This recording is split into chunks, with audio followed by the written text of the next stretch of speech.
من يهده الله فلا مضل له ومن يضلل فلا هادي له وأشهد أن لا إله إلا الله وحده لا شريك له وأشهد أن سيدنا ونبينا ومولانا محمدا عبده ورسوله صلى الله تعالى عليه وعلى آله وأصحابه وسلم تسليما كثيرا كثيرا. أما بعد،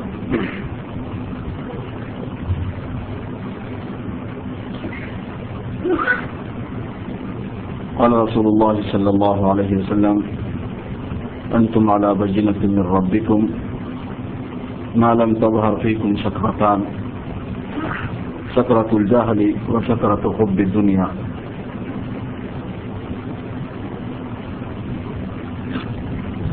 إلى آخر الحديث. برادران اسلام،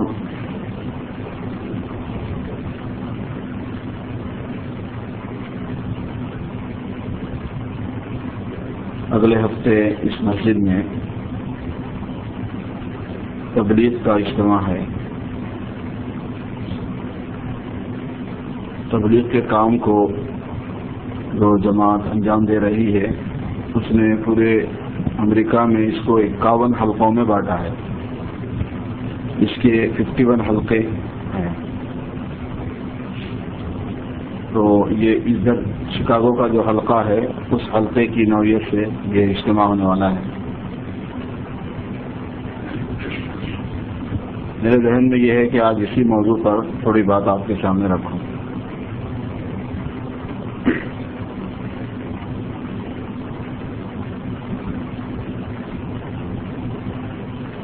جس زندگی سے اللہ تبارک و تعالیٰ کو پیار ہے وہ ان کی اپنی چنی ہوئی ہے. اللہ نے ایک زندگی اپنے لیے پسند فرمائی، زندگی گزارنے کا طریقہ، اور وہ جناب رسول اللہ صلی اللہ علیہ وسلم کو اللہ پاک نے بذریعہ وحی بتائی بھی، اور اس کے مطابق جناب رسول اللہ صلی اللہ علیہ وسلم عمل کر کے بھی بتائے اور حضرات صحابہ کو اسی کے موافق تربیت بھی فرمائی. جب بچہ پیدا ہوتا ہے، بڑا ہوتا ہے، تو اس کی جو طبیعت ہے وہ اس زندگی کے موافق نہیں ہوتی پہلے سے جو اللہ کی پسندیدہ ہے.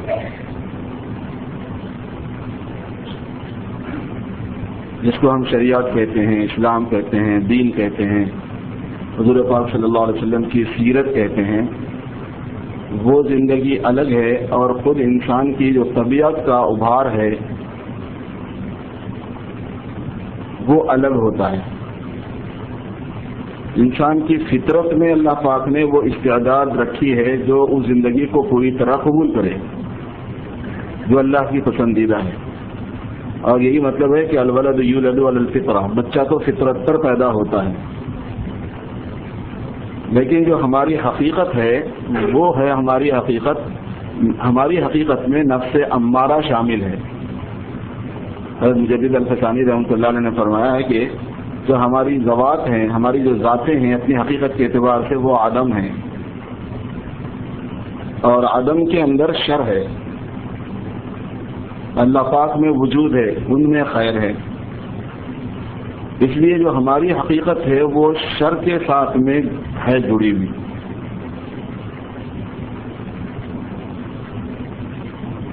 تو اس وجہ سے جیسے جیسے یہ نفس کو غذا ملتی ہے اور یہ بڑا ہوتا رہتا ہے تو جو طبیعت کی خاصیتیں ہیں وہ آتی رہتی ہیں. اب ہماری باڈی فزیکلی طور پر بڑھ رہی ہے تو کن چیزوں سے غذا لے کے بڑھتی ہے؟ یہی عناصر اربع، آگ، پانی، مٹی، ہوا سے جو بنی ہوئی چیزیں ہیں ان سے غذا لے کے وہ بڑھتی رہتی ہیں. تو آگ، پانی، مٹی، ہوا کے اندر کثافت ہے، لطافت نہیں ہے، روحانیت نہیں ہے اس میں. اس کو سمجھانے کے واسطے ویسا عرض کر رہا ہوں میں. ایک قسم کی کثافت ہے. تو وہ کثافت والی خصوصیات طبیعت میں ابھرتی ہیں. تو اس وجہ سے طبیعت کے تقاضے ہیں، جو ڈیمانڈس ہیں، اور طبیعت کی جو اندر آنے والی چیزیں ہیں ان کو اسلام میں ہوا کہتے ہیں، وہ الگ ہوتے ہیں اس زندگی سے جو اللہ رسول نے بتائے ہیں. یہ سمجھنے کی بات ہے. یہی وجہ ہے کہ اگر آپ بچے کو فری چھوڑ دو گے تو وہ بگڑے گا ہی یقیناً. بچے کو بنانے کے لیے تو آپ کو محنت کرنی پڑے گی. انسان کو بگاڑنے کے لیے اس کو فری چھوڑ دیں آپ. مجبوراً بگاڑنے کے معنی میں ہے فری چھوڑ دینا. وہ جائے گا ہی ادھر. وہ جیسے زمین کو اگر آپ بنانا چاہتے ہیں تو محنت کرنی پڑے گی. زمین خراب ہے چھوڑ دیجیے آپ. جھاڑ جھنکاڑ کیڑے مکوڑے ٹاٹے کچرا پٹی دھول رکھا یہ ساری چیزوں کے لیے زمین پہ محنت کرنی نہیں پڑتی. لیکن آپ چاہتے ہیں کہ کوئی بہترین چمن بنے, اس کے لیے تو آپ کو محنت کرنی پڑے گی. ہمارے اندر مٹی ہے, یہی بات اس میں آئی ہوئی ہے. پانی کو آپ کسی چیز کے اندر محفوظ رکھنا چاہتے ہیں کسی خاص اسٹائل میں تو آپ کو اس کے لیے انتظام کرنا پڑے گا. جدھر چاہے چلا جائے اس کا کوئی روک نہیں, آپ چھوڑ دیجیے اس کے لیے آپ کو محنت کرنے کی ضرورت نہیں. وہ پانی ہمارے اندر ہے, وہ اس کا اثر آئے گا برابر. جلا دینا کھا جانا کسی چیز کو آپ کا اثر ہے. چھوڑ دیجیے طبیعت کو. وہ غصہ وہ آزادی وہ کسی کو کھا جانے کا مزاج جو مل گیا وہ کھا جا وہ آ جائے گا. وہ اس کے لیے محنت کرنے کی ضرورت نہیں. جو طبیعتیں ہیں ہماری ان کے لیے برے راستے کے لیے محنت کی ضرورت نہیں ہے. اس میں بہت پہلے سے وہ چیز ہے. اور جو اللہ رسول والا راستہ ہے اس کے لیے محنت کرنے کی ضرورت پڑتی ہے. اس لیے یہ ایک بات بہت ہی اچھی طریقے سے سمجھنے کی ہوتی ہے کہ وہ جو قرآن اور حدیث والی زندگی ہے, قرآن والی لائف اور حدیث والی جو لائف ہے, اس لائف پر اپنے آپ کو ڈالنا, اپنی لائف کو اس کے منطبق کرنا, ان کے درمیان میں ایک برج ہوتا ہے. اس کے بغیر ہوتا نہیں وہ کام. ان دونوں چیز ہماری اپنی طبیعت کو شریعت بنانا اور ہماری اپنے نفسانی علوم کا نکل کر رحمانی علوم اور نبوی علوم کا ہمارے اندر منتقل ہونا, اور جو نفس کی رذائل ہیں اور صفات ہیں اور اس کی خواہشات ہیں ان کا ہٹ کر حضور پاک صلی اللہ علیہ وسلم کی تعلیم کی ہوئی صفات اور ان کی کوالٹیز کا لینا, یہ ایک ورک چاہتا ہے, محنت چاہتا ہے یہ. اور یہ ہر زمانے میں ہوا, ایون یہ صحابہ کے ساتھ ہوا. اور اسی لیے جناب رسول اللہ صلی اللہ علیہ وسلم کی جو ذمہ داریاں قرآن پاک میں بیان کی گئیں کہ آپ کو ہم نے اس لیے بھیجا اس لیے بھیجا اس لیے بھیجا, اس میں ایک لفظ ہے وَيُزَكِّيهِمْ. یہ جو ہم وحی اتارتے ہیں اس کو پڑھ کر سنائیں گے, یہ ان کی ذمہ داری ہے. ہم جو وحی اتار رہے ہیں اس کی تشریح کریں گے, اس کی میننگ بتائیں گے, اس کے ڈیٹیلز بتائیں گے, یہ بھی ان کی ذمہ داری ہے. وَأَنزَلْنَا إِلَيْكَ الذِّكْرَ لِتُبَيِّنَ لِلنَّاسِ مَا نُزِّلَ إِلَيْهِمْ. ہم نے آپ کی طرف ذکر کو نازل کیا تاکہ بیان کر دیں آپ کہ کیا نازل کیا ہوا ہے. جو نازل کیا جاتا تھا اس کو سنا دینا تو یہ تو تلاوت ہے. یتلو علیہم آیاتہ, جو آیتیں اترتی ان کی تلاوت ہو جاتی. لیکن اس کی ڈیٹیلز اس کا تعلق تبیین سے ہے, بیان کرنے سے ہے. وَأَنزَلْنَا إِلَيْكَ الذِّكْرَ لِتُبَيِّنَ لِلنَّاسِ مَا نُزِّلَ إِلَيْهِمْ. ہم نے ذکر آپ کی طرف اتارا ہے تاکہ آپ بیان کر دیں. بیان کرنے کا کام حضور صلی اللہ علیہ وسلم کا ہے. اسی لیے یتلو علیہم آیاتہ کے بعد ہے وَيُعَلِّمُهُمُ الْكِتَابَ. وہ کتاب کی تعلیم بھی کریں گے اور کتاب اور حکمت کی تعلیم بھی کریں گے. کتاب میں حکمت میں یہاں قرآن پاک میں فرق کیا گیا تھوڑا سا. اور پھر اس کے بعد میں فرمایا وَيُزَكِّيهِمْ, اور وہ ان کا تزکیہ بھی کریں گے. تزکیہ کرنا ہماری اپنے عام فہم زبان میں ٹریننگ دینا اس کے مطابق انسانوں کی ٹریننگ کرنا اس لائف کے مطابق جو قرآن چاہتا ہے, ظاہر سے بھی اور باطن سے بھی, آؤٹ سائڈ سے بھی ان سائڈ سے بھی, قلب سے متعلق بھی, نفس سے متعلق بھی, روح سے متعلق بھی, آنکھوں اور کانوں سے متعلق بھی, ساری چیزوں سے, کمانے اور خرچ کرنے سے متعلق, خوشیوں اور غمیوں سے متعلق, دوستیوں اور دشمنیوں سے متعلق, اپنوں پرایوں سے متعلق, ساری چیزوں سے متعلق ٹریننگ دینا ہوتا ہے. اچھا, اللہ پاک نے آخرت والی جو زندگی بنائی ہے اس کا تعلق کچھ اس طرح ہے کہ ہمارے ہر عمل کا اثر اس پر پڑتا ہے. اس وجہ سے ہر عمل کی ٹریننگ کی ضرورت ہے. گزشتہ ہفتہ ایک بات میں نے عرض کی تھی, اس کے ذمہ میں آپ کو بتاؤں. میں نے کہا تھا کہ کس طریقے سے مختلف قسم کے انفیکشنز اور جناب وائرس اور دوسری چیزوں سے بچانے کے لیے تدبیریں کی جاتی ہیں فزیکلی طور پر، روحانیت میں بھی ایسے ہی ہیں. لیکن روحانیت کے انفیکشن میں اور اس کے وائرس میں اور فزیکلی انفیکشن اور اس کے وائرس میں زمین آسمان کا فرق ہے. فزیکلی انفیکشن کبھی نظروں سے نہیں آتا. دیکھا آپ نے کسی بیمار کو تو آپ بیمار ہو گئے، وہ سانس سے آتا ہے، وہ آکسیجن سے آتا ہے، ہوا سے آتا ہے، وہ نظروں سے. لیکن روحانی انفیکشن بہت زیادہ نظروں سے آتا ہے. وہ جو نگاہوں کی حفاظت ہے وہ کاہے کے لیے؟ یعلم خائنۃ الاعین، تمہاری آنکھوں کی خیانت کو اللہ جانتا ہے. وما تخفی الصدور، پھر آنکھوں نے جو کچھ پکچر دل میں بٹھا دی ہے وہ اس کو بھی وہ خوب جانتا ہے. جو چیز دل میں چھپا دی ہے آنکھوں نے دیکھنے کے بعد میں، اللہ اس کو خوب جانتا ہے. یہ قرآن پاک میں. سننے کے ذریعے سے عام طور پر وائرس یا جناب والا یہ انفیکشن بیماریاں یہ منتقل نہیں ہوتی، لیکن روحانی لائن کا جو انفیکشن ہے وہ سننے سے منتقل ہوتا ہے. بلکہ وہ تو بڑا سورس ہے، سننا اور دیکھنا یہ تو بہت بڑے سورسز ہیں ہدایت کے منتقل ہونے یا گمراہی کے منتقل ہونے. الغناء تنبت النفاق، تنبت ہے یا ينبت ہے؟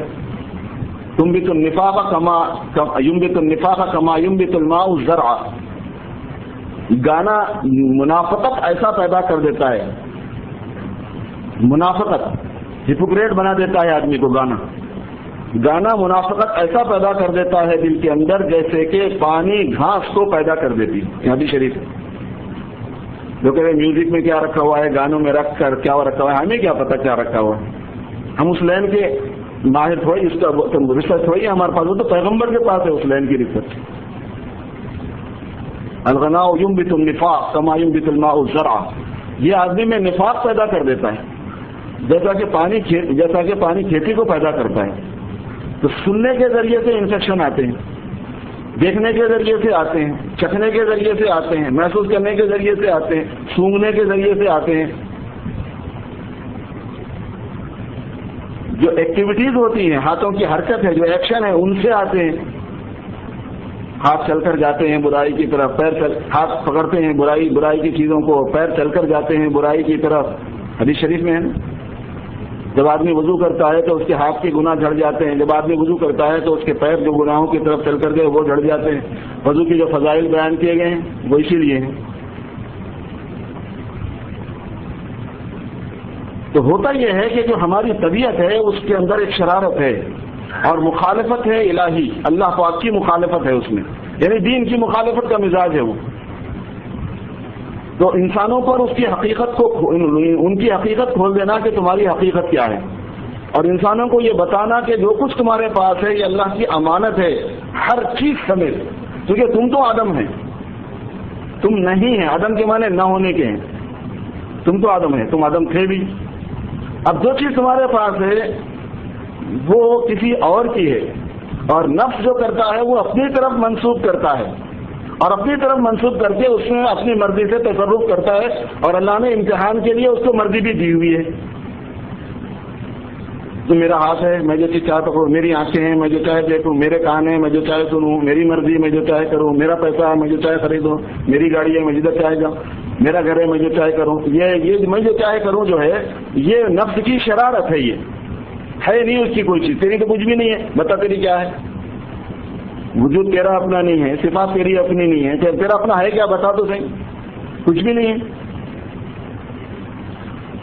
تو پیغمبر یہ کرتے ہیں، حضور پاک صلی اللہ علیہ وسلم نے انسانوں کو اس حقیقت سے واقف کرا کے بتایا کہ تم امین ہو کسی کے ٹوٹلی. یعنی کچھ چیزوں کی امین ہو، کچھ چیزیں تمہاری ذاتی ہیں، ایسا بھی نہیں ہے. اب تم اپنی مرضی سے کوئی چیز نہیں کرنا ہے، اور جو تمہاری طبیعت میں بات اٹھ رہی ہے اس پہ نہیں کرنا ہے. اور وہ طبیعت میں جو اٹھ رہی ہے اس کو چھوڑ کے دوسری طرف جانا، اپنی مرضی کو ختم کر کے دوسری مرضی کو لینا، یہ ایک پروسیس ہے تھوڑا سا ٹریننگ کا. اور یہ ہر زمانے میں ضرورت پڑتی ہے. حضرات صحابہ کو حضور پاک صلی اللہ علیہ وسلم نے اس کی تربیت فرمائی باضابطہ. وَيُزَكِّيهِمْ، بلکہ اس کو اللہ سے حضور پاک صلی اللہ علیہ وسلم نے اپنی ذات کے بارے میں حضور کی اللہ کی طرف بھی منسوخ کیا. علمنی ربی فاحسن تعلیمی وادبنی ربی فاحسن تادیبی. مجھے میرے رب نے علم دیا ہے اور مجھے میرے رب نے تربیت فرمائی. اس کی ضرورت پڑتی ہے. پہلے زمانے سے لے کے آج تک میرے دوستوں اس کی کوشش رہی ہے. انفرادی بھی کوششیں ہوئی, اجتماعی بھی کوششیں ہوئی, اور بہت سطحوں پر ہوتی رہی. خانقاہوں کا نظام اسی لیے وجود میں آیا تھا. ایک ایک بزرگ جو ہیں وہ ہزاروں لاکھوں انسانوں کی تربیت کرتے تھے. اللہ پاک نے ان کو ایسی روحانیت دی تھی, ایسی مہارت ان کے پاس تھی. تربیت کرنا پڑتا ہے. بڑے بڑے مجاہدے, مشقتیں برداشت کر کے نفس کو عادی بنانا, نفس کو مشقت جھیلنے کا عادی بنانا. کیونکہ فرائض ادا کرنے کے لیے نفس خوش نہیں ہوتا, لیکن اب اس کو لانا ہے اس کی طبیعت کے اندر. اس چیز کو کیسے لانا؟ سنتوں پر نفس خوش نہیں ہوتا, اس کو لانا ہے ادھر. واجبات پر طبیعت خوش نہیں ہوتا, اس کو لانا ہے ادھر. حق دینے پر جی خوش نہیں ہوتا, حق مانگنے پر ہوتا ہے. مجھے میرا حق چاہیے, میں دوسروں کا دیتا ہوں, میں نہیں دیتا ہوں, یہ مجھ سے زیادہ کوشچن مت کرو.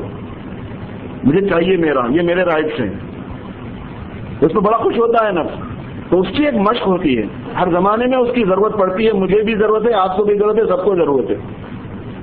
جس نے نہیں لی تربیت اس کو ضرورت پڑے گی یقیناً, بڑا ہو کہ چھوٹا ہو, بوڑھا بھی ہو گیا ہو چاہے, سب کو ضرورت ہے. وہ جو چیز ہے اس کی مکافات کی اللہ پاک ہر زمانے میں تدبیریں کرتے ہیں, اسباب پیدا فرماتے ہیں. کیونکہ وہ رب ہیں, ارحم الراحمین ہیں, وہ پالنے والے ہیں. پالنے والے کا کام یہ ہوتا ہے کہ وہ اسباب کو مہیا کرتا رہتا ہے. ہم پلتے ہیں کھانے سے تو کھانا ملتا رہتا ہے, ہم پلتے ہیں پینے سے تو پینا ملتا ہے. اس کے اسباب ہوتے ہی رہتے ہیں. ہمیں کپڑے چاہیے زندہ رہنے کے لیے تو اسباب رب ہے نا, وہ اس وجہ سے وہ کرتا ہے. تو جو رب ہے وہ ہماری جو ضرورتیں ہیں ان کے اسباب کو مہیا فرماتا ہے. روحانی لین کی ہوں یا جسمانی لین کی ہوں, دنیا کی لین کی ہوں یا آخرت کی لین کی ہوں. بیماریاں آ گئی تو دوائیں آ گئی, وائرس آ گئے تو اینٹی بائیوٹک آ گئی. یہ کس نے کیا؟ اللہ نے کیا. جو رب ہے وہ کرتا ہے یہ کام.